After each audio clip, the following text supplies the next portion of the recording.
Welcome to Hairy Chats, and a Happy New Year to all the Hub members. I hope you've had a wonderful Christmas, and I hope 2020 is absolutely fabulous for you. Today's guest is Hollywood hairdresser Dean Banowetz. He's the hairdresser to the stars, to the royalty, to celebrities. He has got some amazing stories to share, and I just love my time listening to all of them. I hope you enjoy what Dean has to share.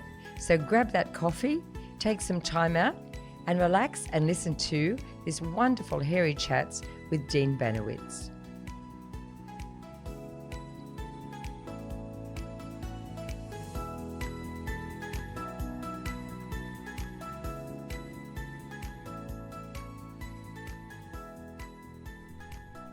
Okay, so today I have the most amazing privilege of talking with Dean Banowetz. Now, for those people that don't know Dean has the most amazing job. He is, what would you say? Explain what you do. Well, the best way to explain what I do, and this is how I tell my family in Iowa, because I really don't because they don't understand you. I really don't think they know what I'm doing. I work only in television. I do some film, some hair for TV. Some hair for film, but mostly it's TV. And my focus is competition reality, anything that's live, anything that involves singing or dancing, which is very different from like a single camera episodic that's scripted. That's not what I do at all. Right. Because that's a painful death for me because I feel it's so boring. Yes, yeah. But it's crucial and it's essential. And my whole concept is helping a contestant who's either singing or dancing utilize the art of hair, makeup, and wardrobe to help create the characters to help them relay the message to the judges or whatever category they're in. If it's if it's contemporary dance or hip hop or Tahitian or ballroom or Broadway. Yeah, you've got to make the hair work for them. Correct. Wow. How much time do you get to do something like that? Well, yesterday on So You Think, our call time was 4:45 in the morning. So this is So You Think You Can Dance? So You Think You Can Dance on Fox. Right. So we had 10 All-Stars come in, or I'm sorry, 6 All-Stars, and we have six regular contestants left. So the opening number, this is the creative we got. Think of Titanic, ghosts, ghouls, zombies. Oh. Correct. Titanic got me, but as you move forward, it sort of... So as it goes down, like the ghost, so now you have different classes of people. So you have the captain, you have officers, you have a first classman, a first class passenger, or you might have a waiter or a third class, crew member. So each one has a different look, but they're ghosts or ghouls. So it can't be because they're coming back to life from being there. So if you have a first class passenger that looks really elegant, they're not going to look so elegant as a zombie, but more elegant than the third class passenger. Yes. So it's really interesting. One of my favorite creatives I've ever gotten was, just imagine Galliano and Alexander McQueen having lunch at a cafe outside. Wow. Yeah. So it's an open ballpark, and you can kind of be as creative as you want. God. So where did you start? How did you get into this job? Well, first of all, I am the 13th of 15 kids, born and raised on a farm in Iowa. And your mum's not young anymore, is she? She'll be 94 this year. I know, I saw that. That's incredible. But she still drives, she still lives alone, she has her wits, and she is sassy, which wow, what an incredible lady. But it was I went to school for art education and art history, and 2 years in, I realized I didn't want to work in a museum, and I didn't want to really be a teacher in an institution. And I will never forget my brother Leon, who's number 12. He was like, do hair. And I was like, really? And he was like, you used to braid the tails on the cows when you were supposed to be milking them. Just do hair. You're creative. You've got a great personality. And he goes, I know how much money I have to pay people when, because he has an ad agency. He goes, I know how much I have to pay people when they do hair and makeup. And he goes, I really think it'd be good for you. And literally 2 weeks later, I was enrolled at Bill Hill's College of Cosmetology. And that's actually how it started. Wow. Fresh out of the Army, I had my GI Bill that helped me pay for it. And then I worked at a dinner theater. That was my first job. And I was a singing and dancing waiter to pay for school as well. Oh, God. But then the costumer was like, hey, you're going to beauty school. Do you think you could help me with these wigs for one of the tours? And I was like, sure. I don't really know anything about wigs. And that was the first time I ever had to figure out how to manipulate plastic hair. Yeah. Because back in the day, you can say synthetic all you want, but this was hardcore Halloween plastic wigs. And there was no internet, there was no Google, there was nothing. And I remember I went to a gay bar and asked a drag queen to help me. And they were like, absolutely. Yeah. And that's kind of Because they know how they do it, don't they? Yeah, it's how it started. Wow, how incredible. So then what does it take to head up these shows? Because I know you talk about in the past, you have to have a card or something. We had to be in the union. The union, that's what I'm thinking, And so, and it's funny because we always say you have to be in the union to work on big glossy floor shows. Like American Idol is big, big ballroom presentation. And even like So You Think You Can Dance and World of the Dance, just the stages are massive. And, you have audience members, which is very different. How many audience would they have on an event like that? Well, for example, I just got hired to do a Little Mermaid Live. And that audience will be full of, I think it was 400 super fans. Wow. And so, usually it's right around 350 people in an audience. Yeah, yeah. But, just, and I'll use So You Think, because that's what I'm working on right now. We have let's say we have 8 dancers. Each dancer has 5 changes in a 2-hour show. That's 40 looks in a 2-hour show. Oh my God. That's 100% live. So you'll have a quick change that's 4.5 minutes. So let's just take one contestant, for example. Let's say the very first number she's going to do is a period piece. So I'm going to take that into mind. The second number she's going to do is a contemporary classic where they want the hair flowy and just a little bit of an undulating wave or beachy wave or whatever. And then the third dance is going to be ballroom.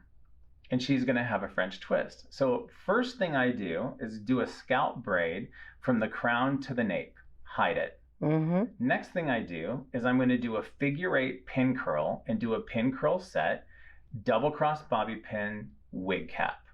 Yep. Then the period wig is going to go on. That's the first number. But we have a diagram of the head where the bobby pins and the hairpins hold that wig on. Because if you have a quick change that's going to be, let's say 7 minutes, you don't want to be digging around in that hair trying to find the bobby pins. Yeah. We have a map as to where everything is. Everything goes in that wig, goes off to the side. Now the wig cap comes off. All of those pin curls come out. Now you have a beautiful, flowy, wavy number. Of course, yeah. And you take the side temple pieces. We might even throw a twist or a side braid in. And because we have that center back cornrow that we've hid, that scalp braid, we now have something that we can whip stitch those side pieces to. Yeah. So she does her contemporary number, flowy, flowy, flowy, comes back. Now we take those braids out and we can brush that hair and put it into a French twist, and we have that scalp braid that we can whip stitch to it and anchor it in. Because the thing with dancing is you don't want to use a lot of pins because they work their way out. Yeah. And if I do use a pin, I usually put a dab of eyelash adhesive on it before I pop it in, just for enough security where it doesn't slide out. That's a trick. It's a good trick because it has saved me a lot. But the other thing too is a lot of dance involves the floor, so they might do a kickback where they're laying on their back and they use the base of their head to elevate them off. Yeah. So just imagine if there's a hairpin in there that could puncture any skin. So I'm very aware of that, but it's all about the progression. I always call it the roadmap of a dancer's hair. Gosh. And it's live. So you have 2 hours to make sure you execute it. And I always want to make sure that, and I always say it, kind of tongue in cheek to my team, but I'm like, no buns can fall off on my watch. You sew them down, you stitch them down, and you have to make it dancer ready. Yeah. And that's just for one contestant of 8 to 10. Oh my God. So how many are doing this with you? So on World of Dance, I'll have 150 contestants that have to be done for one show. So I could have a team of 25 hairdressers. 150 and only 25 hairdressers. That's actually not that many. It's not at all. And I really have to beg for that 25. Because you'll have like the fabulous sisters from Japan. There's 14 Japanese girls that are dancing, but they all have to look the same. Mm-hmm. So I might pinpoint 3 of my team. You guys are with fabulous sisters. This is the specific look. I'll execute the look on a mannequin head so they know exactly what to do. And that's all part of our prep work because we have to make sure that everything is unison and together. How long do you take to plan? Like you're going to head up the hair for so you think you can dance. How much lead time do you have to try and prepare, or is there any lead time? 6 days. Gosh. Because the second that so last night tonight is when it airs, and the other thing too is like whoever gets kicked off, they are not part of the next week creative. So we'll get the creatives. We just don't know who's going to do the dance. Yes. Because after they get eliminated, they do the hat pick, and then we find out what contestants we can plug into this creative. Mm-hmm. So a lot of times I will do generic pieces that I'm like, oh, you know what? This would work well for the Titanic zombie. Yeah. And I'll put that off to the side, and I'll have this collection of pieces depending on who is coming back and what all-stars are going to be there. It's just piecemealing too, because let's not forget, you might have a contestant that doesn't have very much hair. Mm. So what are you going to do to make them, to basically, Katy Perry says this all the time on American Idol, how are you going to star wash them? How are you going to make them into a star? Yeah. And so you really think, outside of those barriers and like, oh, we could use this piece where it looks really, nice and professional, but how do you adhere it for dance? Mm. So there's a lot of variables. Yeah. But usually lead time is usually like 6 days. Gosh. But for Little Mermaid, I have a 4-month lead in. But how many looks have you got to do? Right. And I have to get 12 custom wigs, for principals. So then we measure the head and we build a cap for the head and we have the wig maker come in and there's time to do that because they're all hand knotted. And when a wig costs 15, anywhere between 8 to 15 grand to have it custom made, your budget goes so quickly. Yeah. And so then you're like, ooh, how can I still? So they give you a budget, and would that budget include just the whole hair thing, including your team? No, it's not salaries. It's literally the hair budget for anything we need to make it work, to build it. And that's different on every show. So you think my budget could be $4,500 for the entire season. On World of Dance, it could be 10 grand. But when you're really looking at doing 500 plus contestants in that season, that's not a lot of money. No. And you think Little Mermaid, I think they have 20,000 set aside, but that's not even enough for wigs. No. So how can I be creative and buy a human hair hard front wig? So a lace front's always more expensive, but then, okay, I can tape in human hair extensions that, I can make it look, and we can MacGyver whatever we need to do to make it work. Wow.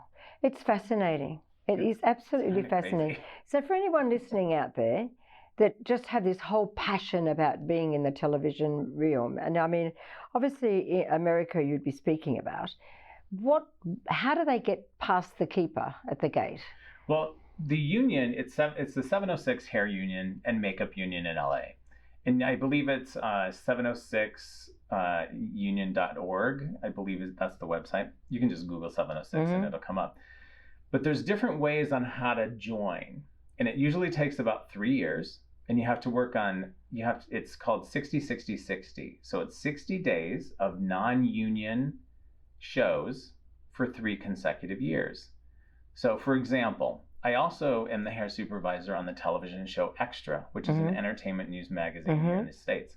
That's a non-union show, but I'm the hair supervisor. And all of my assistants that help me on that are non-union, and working on that show gives them a union day credit. Okay. So you need 60 of those every year for 3 consecutive years, and then you can get into the union. You could also work on a show that's non-union, like a movie or a television show, and let's say the contract flips and the show becomes union.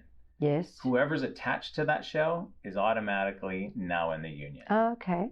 And back in the day, there used to be a star waiver or star request where, Sharon, you are a superstar celebrity, you've got this show, and you want to bring your personal hair person that's been taking care of you for years. You can fill out a star waiver, and that's another way they could possibly get into the union. But those are the three main. So you have to be a union member To work on a big show, yeah. Yeah, yeah. So where do you get your ideas? I mean, sometimes you must feel like you're going a bit crazy. Yes, I do go a lot crazy trying to just figure stuff out. And timing wise, so let's think grayscale, okay? Because this was one of the creatives for a live show, and it was So You Think. So all the makeup is different gradations of gray. Right. All contoured. It looks like a sepia tone, like photograph. They're taking a black and white photo, Correct. basically. But how do you make the hair black and white as well? Because it's hard to show that definition of features. Yes. So that's one challenge. Depending on the size of the person, dancers are really small. So if you put them in a wig, it kind of looks a little awkward. Yeah. You really got to texturize it out. And this was a big thing for me because it was live and we didn't have much time for a quick change. I'm like, there's no way. Because I would paint it, and you'd wash it out. Yeah. And I was struggling, and I was like, it was making me crazy. And I found the cheapest dry shampoo that was so powdery. I made them just powdered out, and it fit perfectly with the gray tone. So for that quick change, all I had to do was brush the hair. Yes. And the powder comes out. Yeah. Mist it with either a little spray oil or water. Yeah. And it reabsorbs. Yes. And now, boom, you're moving on to your next number. Wow. Gosh. So do you sort of depend on your team, or do they just depend on you to come up with the ideas? A lot of times they depend on me. And so what I will do, if I know we're doing this opening number, I will get a collection of all of the dancers, their hair color, and I will make pieces per each contestant. And then I have a powwow in the morning with all of my team. I was like, all right, so Sharon, today you're going to take care of Annie and Benjamin.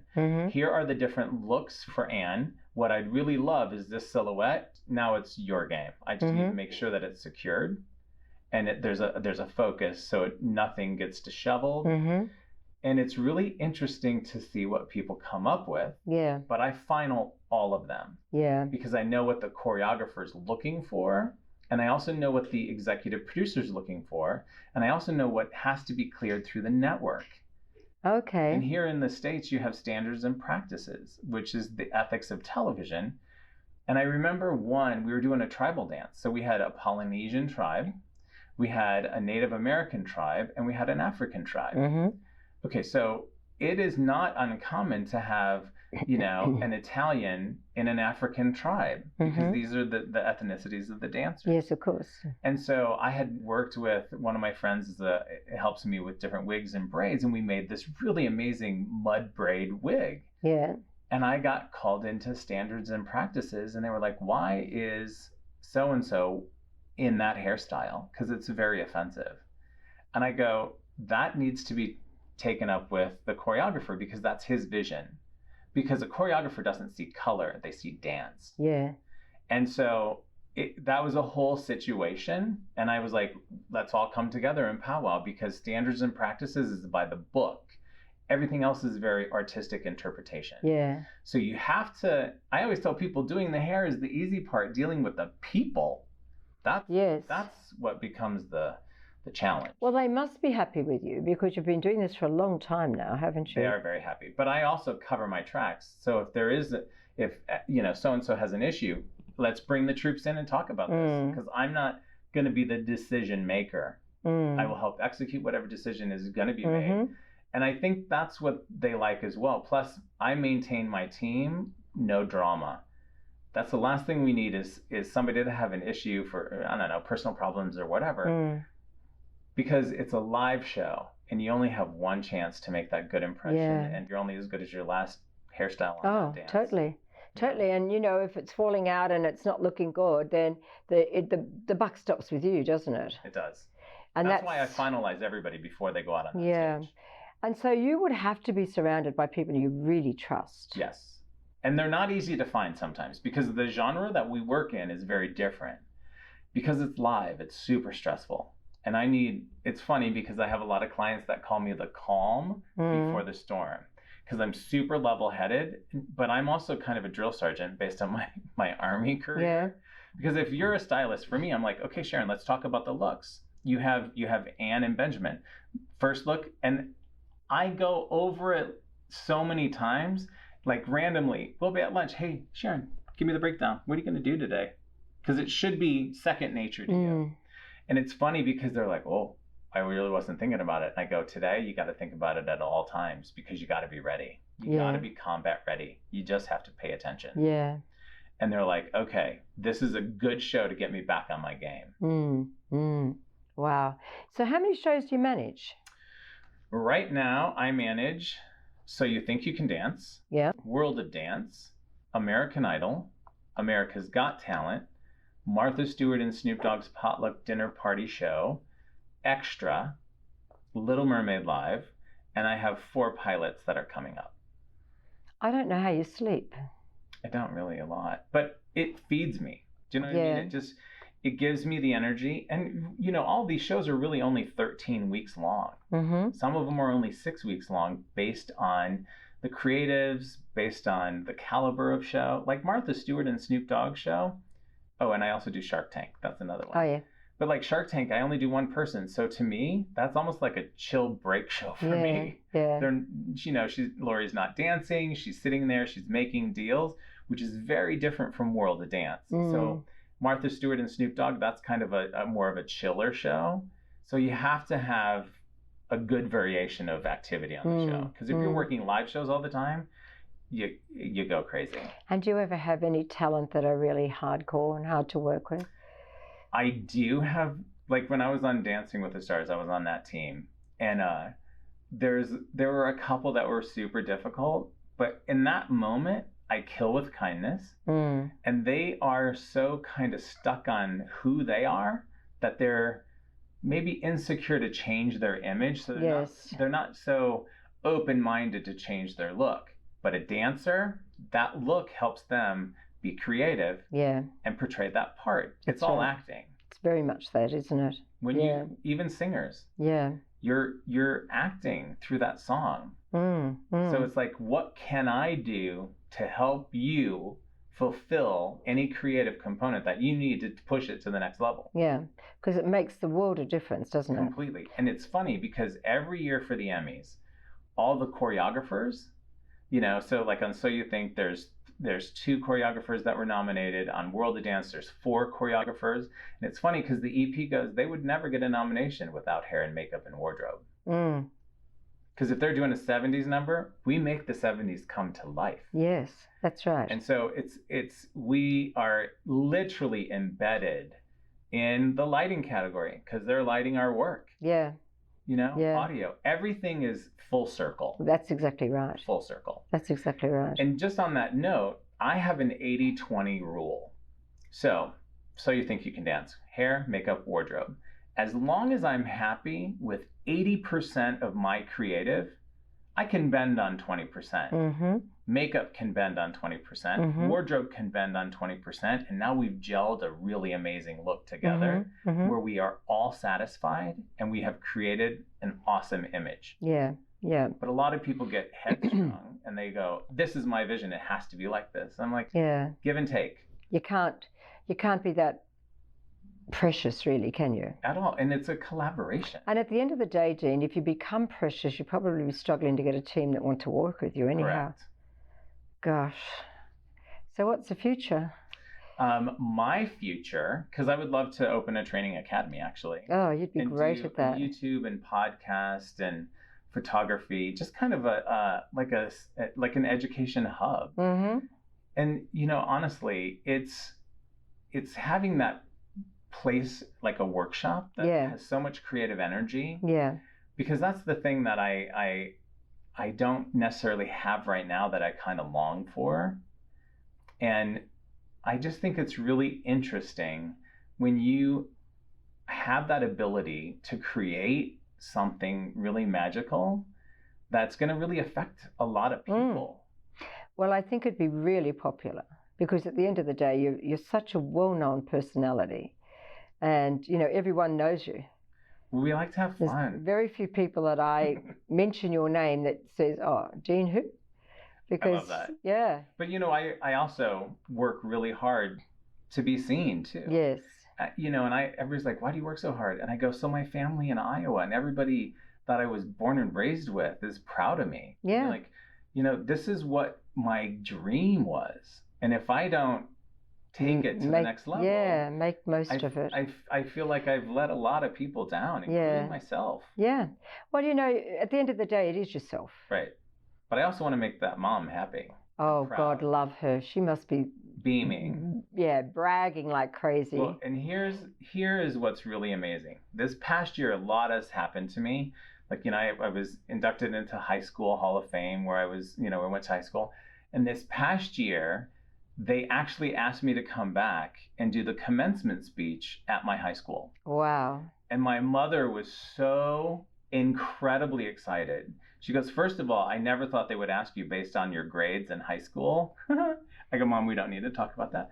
But I go, "I think it's really interesting. How many hairdressers do you know that have been asked to come back and do the commencement speech for their high school graduation?" No. And that alone gives me support. Incredible. Because it's more the academics. Okay, bumps. Yeah. Love that. It's more the academic students that get that honor, isn't it? Someone that's gone on to be a doctor, or someone that's gone on to do, a philosopher or something. Someone that's gone on to do, and when people say you'll never make a really strong professional direction, that direction, Yeah, and I remember, guidance counselors like, "You're not going to make any money doing hair," and all they would ever say is, "Watch me." Well, I've had that said to me many times as well. And if you work hard and you have that attention to detail, I don't see how you can't. Yeah. I think it's what you make it. And at the end of the day, it's waking up every day, being excited to go to work. And being happy about the work. Yeah. And if you wake up one day and think, "I really can't do this anymore," then you're really not doing anybody a favor. Then you really shouldn't do it anymore. No, you're not doing anyone any favors at all, are you? And again, this industry, many, many options. You can do so many different Well, that's what I think is so wonderful about hairdressing, because, that's that luxury of this job. I wouldn't think at 68 years of age that I would still be tracking around the world and having these people sitting in front of me that were like all the people that you think are amazing, sitting there listening to you. It isn't. But that's full circle too, because it's your energy that brings people in. Yeah, but so this career, it's a long-term career. Long-term. It's what you make of it. I will say, on Dancing with the Stars, there's a woman who is in her 80s. Mm-hmm. She's won an Academy Award for the hair on The Grinch, Gail Ryan, who is a huge mentor. But she's in her 80s and she still works on Dancing with the Stars. Really? She's amazing. And oh I was God. like, the 6 seasons that I worked on that show, I sat next to her and I was like, I am the luckiest dude on the planet to have her on your team, because I can just watch her. Yeah. And I'm on her team. I'm just taking in all the information that I can take in. Yeah. And it's those moments where I'm like, okay, I need to be in the moment. I need to really pay attention to my surroundings, because this is not going to happen for the rest of my life. No. Isn't that wonderful? She's still doing it at 80. She's amazing. Well, there's hope for me yet. Oh, there's always hope, girl. Oh, I've got time ahead of me now.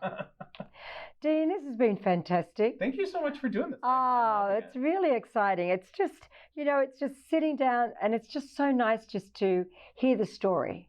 And I'm sure the people listening will really appreciate that. And I'm equally convinced that there'll be people there that would love your job. So you might have to hold on there. Love that. But, it's interesting to understand how you transition from doing, well, you never really did salon work, per se. Back in Iowa, I owned 3 different salons. Oh, so you Before I even moved to LA. Oh, I never realized that. Yeah, and so I built up my speed there. Yes, so you worked on the floor. Yeah. And then you moved on to bigger and better things, basically. And what's really great about today is social media. Yes. So I love that my family follows me on Instagram. They can see what I'm doing because I post everything. Yeah. Because they just have a stronger connection. And it's so awesome when I have, my sister who's, 71, she goes, I love that ponytail. And I was like, what are you talking about? You posted it on Instagram. And I was like, oh, I love that. Isn't that great that someone that age is actually watching Instagram? Yeah. And then you have somebody who's 13 going, oh my God, I love what you're doing. And then you're like, whoa, that's a big span. Yeah. Generation. And isn't that great to think you can get someone at 13 to fall with you? To everyone. Yeah, it's fantastic. It is awesome. Well, good luck with everything. Thank and you. like my fingers and toes crossed, because so when is the award for the Emmy announced? Emmys are September 14th. And this is my 5th nomination. Yeah. But it's my first nomination for my own show. Right. Which is World of Dance. And you know what?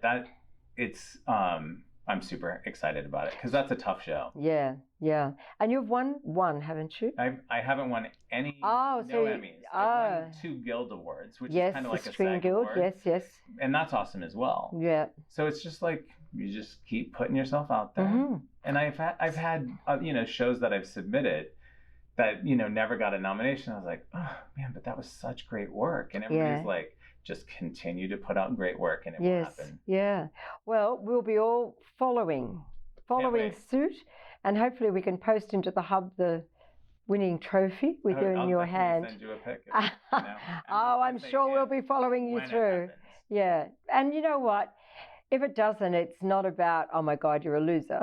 It's about how amazing to have done what you've done and to be actually nominated for something like that. That's like a dream for some people, isn't it? We were doing So You Think You Can Dance Next Generation, which is all little kids from 7 to 13. And it was during the Emmy nominations, and I was nominated, I think it was Dancing with the Stars and something else. I had a double nomination. And there's a little boy, JT Church, who is an amazing dancer. And he goes, and he's so tiny. And I remember the next day after the Emmys, and I didn't win, and he goes, Dean, come down here. So I squat down, and he just puts his hand on my face, and he goes, you never lose, you only learn. How good is that? And I was like, who are you kidding? What is he, 7? He was. And I was like, oh my God, I need to get my life together. And he gave me a hug, and he goes, we're learning. That's all we ever do is learn. Yeah, and that's the reward. So great. Yeah, and that's very powerful, awesome. Isn't it? Nomination is not easy to get. I'm always happy with a nomination. If I win, it's the icing on the cake. But, it's not about the winning anymore. Guess what? Cake is still good without the icing. Yeah, well, it's better. It's not as fattening. Well, thank you so much for your time. I really appreciate it. And we'll send you a little copy of this when it's all done and dusted. So you can have that in your little kit of things. Love it. Thank you, Dean. Well, wasn't that a great hairy chat with Dean? All those wonderful little tidbits that he shared with us about Hollywood. I hope you enjoyed it just as much as I did. And until next time,